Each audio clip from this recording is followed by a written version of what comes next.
$5,000, 10 years, $723,000. That's not a typo and it's not a crypto story. That's one guy, one stock, one decision he made and then mostly forgot about. Now here's where your brain goes. You're thinking, okay, so he went all in. He bet the house.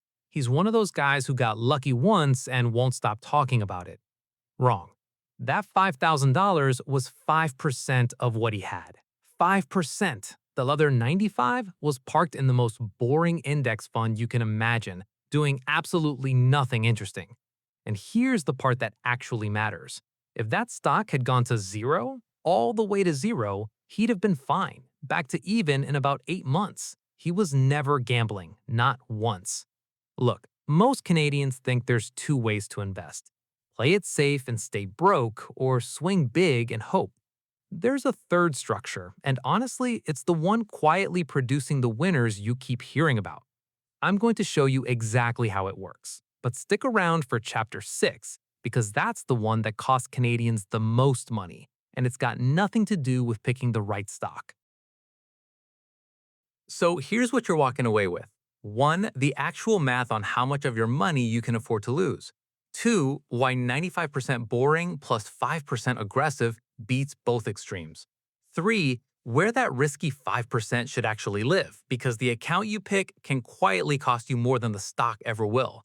And 4. The move that turns a gamble into a free bet. I'm Jay, this is The Maple Finance, and I make videos about Canadian money for people who are tired of being told to just cut back on coffee and hope it works out. Quick thing, this is not financial advice. I'm not your advisor, I don't know your situation, and I definitely don't know what you bought at 2 in the morning last Tuesday. Do your own research. Cool? Cool. Now, there's a number coming in Chapter 5 that honestly changed how I build my own portfolio. When you see it, you're gonna wanna go check your accounts. Don't. Wait for the end. But before any of that, we need to talk about the two traps, because almost every Canadian I know is stuck in one of them, and here's the problem. Both of them feel responsible from the inside. So, trap 1. I call it the vault. This is the Canadian with everything sitting in a savings account and a couple of GICs, checking the balance, feeling responsible. And on paper, nothing bad is happening. Except it is, slowly. Go look at what a cart of groceries cost you back in 2019 versus what it costs you now. Your money didn't sit still, it shrank. It just did it quietly enough that you didn't notice. But that's not even the expensive part. The expensive part is the vault person spends 20 years watching everybody else build something, quietly feeling behind, and never once feeling like they were allowed to try. Trap 2. The casino. This is the other guy. Everything in one thing. Maybe a stock, maybe a coin, maybe a business he cannot stop pouring money into. Fully convicted, and for a while, honestly, he looks like a genius. Then 1 year does what 1 year does, down 60%. And here's what nobody tells you about being down 60. You don't need 60 back to get even. You need 150, which is why he doesn't hold. Nobody holds. He sells near the bottom, tells himself he's done with investing. And that right there is the real damage, not the money, the 20 years he spends in the vault afterward. And that's the thing I really want you to see here. These two people look like total opposites. They're not. They made the exact same mistake. They just made it in different directions. They both treated risk like a dial. Turn it down, you're safe, but you're going nowhere. Turn it up, you're exposed, and one bad year takes the whole plan with it. Left or right, pick your poison. But risk was never a dial. That's the part almost nobody tells you, and definitely not the advisor who sold you those mutual funds at the branch. Once you stop thinking that way, this whole problem changes shape. Because the third option isn't somewhere in the middle. It's not a compromise. It's a completely different shape. And now I need to show you where that number, 5%, actually comes from. Okay, the math. And this is the only real math in the whole video, I promise. Lose 5%, and you need about 5.25% to get back to even. At normal returns, that's roughly 8 months. Now lose half. You don't need 50% back, you need 100. And at those same normal returns, that takes you about 10 years. Same market, same person, Wildly different outcome. Read those two numbers again. 8 months, 10 years. That gap right there is the entire reason this rule exists. Losses do not scale in a straight line, they accelerate. And if you just got here, here's the whole idea in one sentence. Keep almost everything boring, take one real swing with a small slice, and size that slice so that losing all of it costs you months, not decades. Which flips the question completely. It's not how much could I make, it's how much can I lose and still be totally fine. Run that out and you land somewhere between 5 and 10%. So call it 5. That's the barbell. Heavy weight on one end, 95% boring, broad, automatic, set and forget. Small weight on the other end, 5%, genuinely aggressive. And in the middle, nothing. On purpose. Because the middle is where the lying happens. Medium risk products feel safe, they get sold to you as safe, and then something breaks and everybody finds out they were all connected the entire time. And the small size isn't humility, it's honesty. To bet big, you need a real edge you can actually measure. Most of us can't measure ours, so you size like you don't have one, and you let the upside surprise you. Think about pulling the goalie. That is massive, concentrated risk, and it's the right call, but only in the last 90 seconds and only when you're already losing. Nobody plays a full 60 minutes with an empty net. So that's 5%. And right now, some of you are thinking, 5% is nothing. That is never going to change my life. I hear you. That's the next chapter, and it's the one that changed how I invest. All right, let's deal with the objection, because I know exactly what you're thinking. 5% of my portfolio is like 2 grand. 2 grand isn't changing anything. I'd have to bet way more than that to actually get somewhere. Fine, let's actually run it. Say you had $100,000 10 years ago. 95 of it goes into the boring stuff. 5,000 goes into one single swing. Let's see where that lands. The boring 95,000 sitting in a broad all-in-one fund, something like XEQT. Over 10 years at normal market returns, that becomes about $196,000. It doubled. That was the part quietly working the whole time. And the 5,000, in the example we opened this whole video with, became $723,000. So your total from that same 100 grand is about $920,000. Now look at what that actually means. That tiny sliver is now almost 80% of everything you own. 80%. The 5% did more work than the 95% did. And before you close this video and go throw 5% at whatever you saw on your phone last night, hang on, because there's a second half to this. And honestly, it's the half that actually matters. Here's the thing that took me way too long to figure out. The guy who put 40% into that exact same stock did not end up richer. He ended up with less, a lot less, because that stock didn't go up in a straight line. It dropped over 60% along the way, more than once. And when that's 40% of your money, you don't hold. You sell at the bottom and call it discipline. The 5% guy, he barely looked. It was 5%. It wasn't worth the stress. So he did the one thing that actually produced the entire result. Nothing for 10 straight years. So read that back.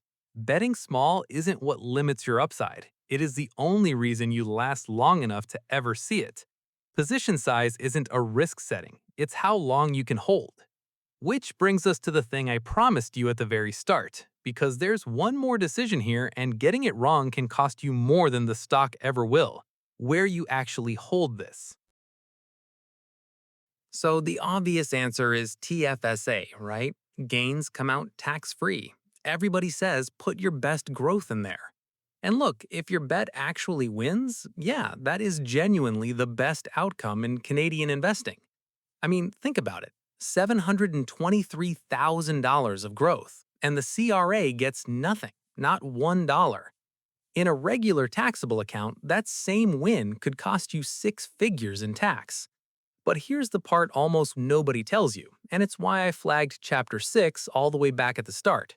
Your TFSA room is not a bank balance, it's a budget, and losing money in there quietly burns it. Say you put 5,000 in and it falls to 3. You pull the 3 out. Next year, you get 3,000 of room back, not 5. That other 2,000 of room, gone, permanently. It never comes back. And that's room you spent years earning, 1 year of limit at a time. So quick recap. Small slice, sized so you can actually hold it. Now we're picking which account it lives in, because that choice has its own price. Now the boring account, the plain, taxable, non-registered one. If your bet dies in there, something actually useful happens. You get a capital loss. And in Canada, a capital loss is a real asset. You can use it against capital gains you already have, carry it back 3 years, or carry it forward as long as you want. And as of August 2026, only half your gain is taxable anyway, 50% inclusion. And the RRSP, for this specific job, it's the worst of both worlds. A loss burns the room and hands you no capital loss to claim. And a win eventually comes out taxed as regular income at your full rate. So here's the shape of it. Shelter the thing that reliably grows. Think hard before you shelter the lottery ticket.